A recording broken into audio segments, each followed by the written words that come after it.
Let's move on to question number 2, part 5. Alkali metals belong to S block elements in the periodic table. Why?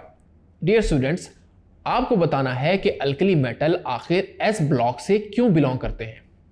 आइए इसकी reason देखते हैं। आप कोई भी अल्कली मेटल ले लें, फॉर एग्जांपल सोडियम, इसका एटॉमिक नंबर है 11, इसकी कन्फिग्रेशन करें 1s2, 2s2, 2p6, 3s1। आप लिथियम की बात करें, एटॉमिक नंबर है 3, 1s2, 2s1। Hydrogen atomic number है 1, 1s1। तो एक चीज़ आपको मिलेगी अल्कली मेटल में कि आखिरी जो शेल है उसका जो सब शेल है वो S ब्लॉक यानी S सब शेल है, यानी valence shell electronic configuration S sub shell में आ रही है। तो इसका मतलब हम इसको S ब्लॉक एलिमेंट्स में पुट करेंगे।